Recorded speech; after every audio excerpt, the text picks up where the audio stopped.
बड़ी खबर यह है, यूएस बेस पर लगातार हमले ईरान की तरफ से किए जा रहे हैं। बहरीन में यूएस बेस पर हमला किया है ईरान ने और इस हमले से खासा नुकसान हुआ है। यूएस नेवी के 5th फ्लीट पर यह मिसाइल अटैक जो ईरान ने किया है।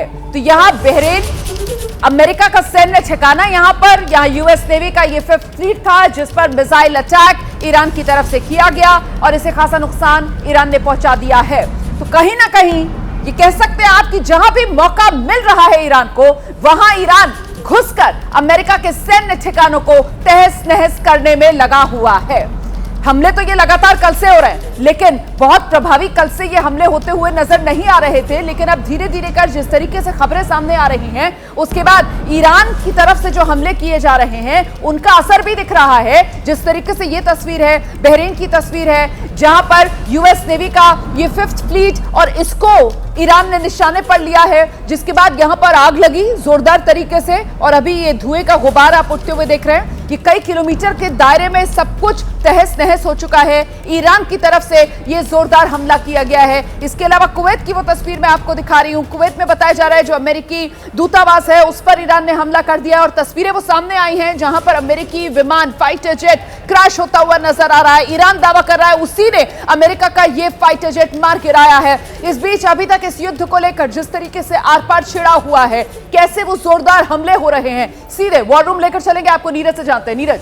बिल्कुल रोमाना, जो हम लोग अगर बात करें कि कौन कौन से हथियार अगर इस्तेमाल करते हैं ये दोनों देश कर रहे हैं, तो अगर हथियारों की बात करें तो अमेरिका जो है सुपर पावर है। और देखिए कितने बम गिरे हैं अब तक, जो बम गिरे हैं 2000 बम जो है इस वक्त तक गिर चुके हैं इस युद्ध के मैदान में, ईरान में, इजराइल में, पूरे मिडिल ईस्ट में। और घायल कितने लोग हुए हैं, 750 लोग घायल हुए हैं, जिनमें की बड़ी संख्या में जो ईरान का कहना है कि 560 तो जो है अमेरिका के जो सैनिक है घायल हुए। मौतों का जो आंकड़ा है ईरान का वो 200 पहुंच चुका है। 200 जो घायल हुए, एक ही स्कूल में ही 100 से ज्यादा जो स्कूली छात्र छात्राएं मारे गए हैं, उनकी मौत हुई है। टारगेट क्या है, 10 बड़े शहर रहे हैं, जिसमें कि तेहरान बड़ा शहर रहा है। तेहरान में बहुत बड़ी संख्या में जो बम गिरे, आके गिरे, जिसमें आयतुल्लाह खामनी की मौत हो गई और सारे सुप्रीम कमांडर के साथ साथ जो मिलिट्री कमांडर्स हैं और साथ ही जो उनके पॉलिटिकल लीडरशिप है, वो उसका पूरा खात्मा जो है वो अमेरिका और इजराइल ने कर दिया। तो ये आंकड़े हम लोग देख सकते हैं कि कितने बड़ी संख्या में बम जो गिराए जा रहे हैं। रोमाना। बिल्कुल, तो देखिए किस तरीके से ये विध्वंसक युद्ध आगे बढ़ता हुआ और किस तरीके से ये बम गिराने का सिलसिला दोनों तरफ से ही जारी है। और कल तक जो ऐसा लग रहा था कि अमेरिका इजराइल मिलकर ईरान को दबा ले जाएंगे, लेकिन अभी ईरान किसी दबाव में आता हुआ दिख तो नहीं रहा है, पलटवार जोरदार जारी है।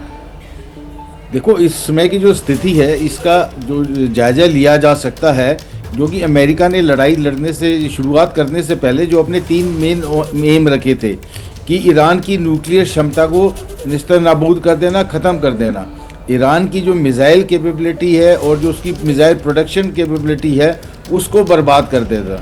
और तीसरा एम था उनका इजराइल के ईरान के अंदर एक रिजीम चेंज लेके आना।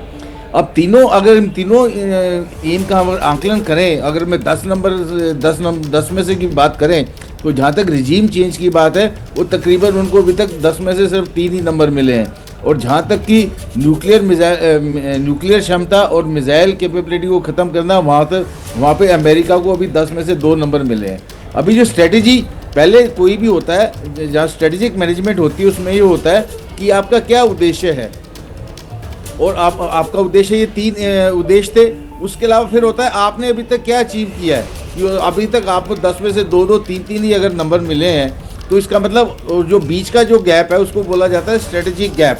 तो ये जो अभी एक बहुत बड़ा गैप नज़र आ रहा है उनके जो उद्देश्य थे और जहाँ तक वो अभी पहुँचे हैं, और ईरान इसका पुरजोर जवाब दे रहा है। मैं एक बात करना चाहूँगा, ईरान जो चाहते हैं ईरान के अंदर रिजीम चेंज हो, रिजीम चेंज करने के लिए अमेरिका की एक बहुत बड़ी मुश्किलात जो आगे आएगी वो है बूट्स ऑन ग्राउंड। क्योंकि रिजीम चेंज के लिए सिर्फ लीडरशिप को ख़त्म करने से रिजीम चेंज नहीं हो जाता, पॉपुलेशन कंट्रोल बहुत ज़रूरी होता है, एडमिनिस्ट्रेटिव कंट्रोल बहुत ज़रूरी होता है। और ईरान की पॉपुलेशन अभी एकदम से एकजुट हो गई है क्योंकि उनके सुप्रीम लीडर को मार गिरा गया आप बिल्कुल सही कह रहे हैं सर। भले ही इससे पहले हमने देखा हो यही ईरान था और इसी ईरान की सड़कों पर ईरानियन उतरा करते थे और अली खामेनी के खिलाफ विरोध किया करते थे, प्रदर्शन करते थे, लेकिन अब जिस तरीके से अली खामेनी का खात्मा अमेरिका और इजराइल की तरफ से किया जा रहा है वो तो किसी भी ईरानी के हलक के नीचे नहीं उतर रहा है ना।